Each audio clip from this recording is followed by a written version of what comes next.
Okay, before I get to that, I kind of shortchanged you. The secondary suspension is held onto my ridgeline, and if it's cool enough to not need a bug nut, then it goes onto my structural ridgeline.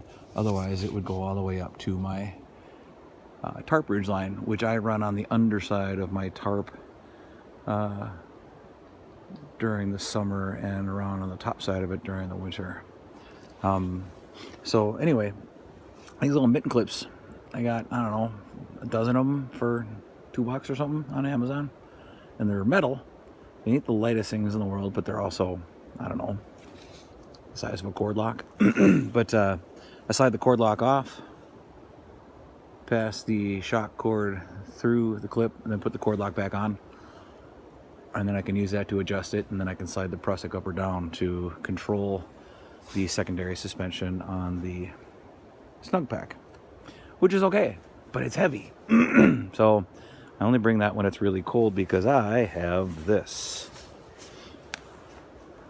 So that beauty is a Costco down Underquilt, and it's got baffles running in both directions, which I understand makes everyone all verklempt.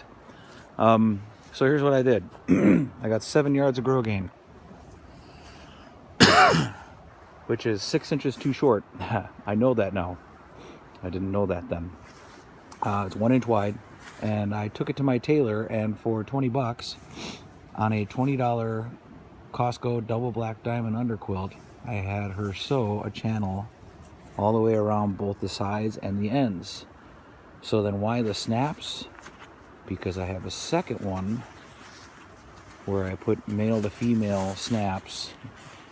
Sarge Vining was very fond of putting snaps onto these Costco quilts, but my way doesn't limit the length and size and coverage of it, so it is truly 7/8, but when you pair that with the Snugpak, which is a giant beast, you get more than enough coverage for my 6-foot tall self.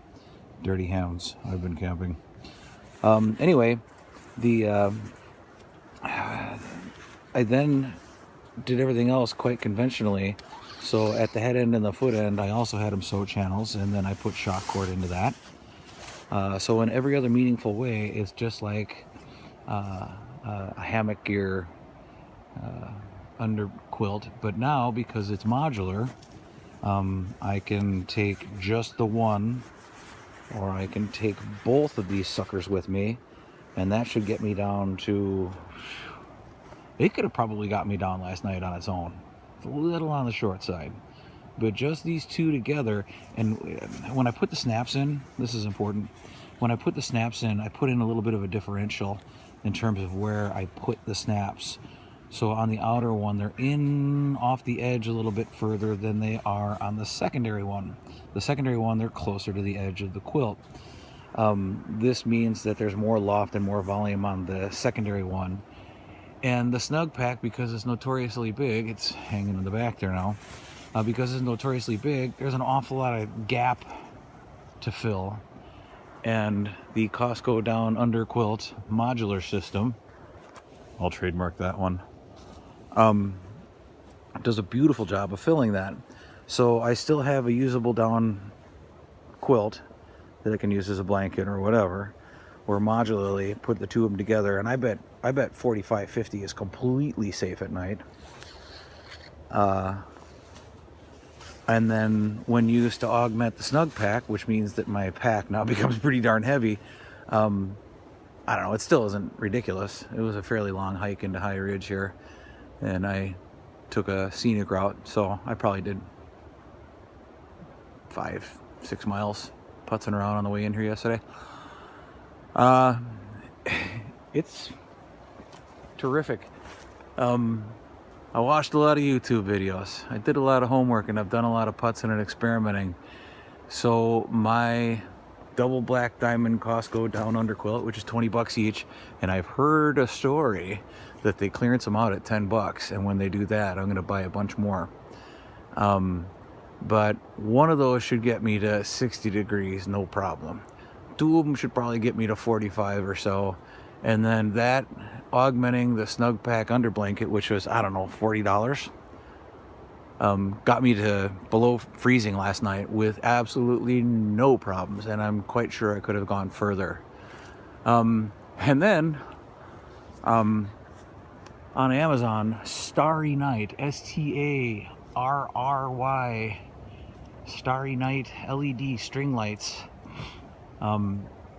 If you get these suckers in, it's probably not going to focus, in the 2700 Kelvins or the warm white, comes with a little remote, which is garbage, and then it takes 3 AA's. I've had that run overnight for 4 or 5 trips already, and it has just a beautiful warm little light, especially underneath a white tarp. The visibility is terrific underneath it there.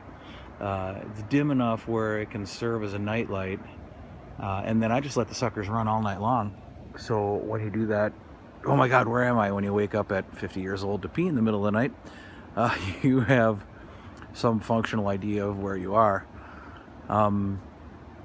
Yeah, that's my setup, and I sure do like it, and it did really, really well for me. Oh, is that Jameson? That might explain how I slept for 10-12 hours. It's beautiful, and I hope you got some ideas from this. That's what I do. Have a great day.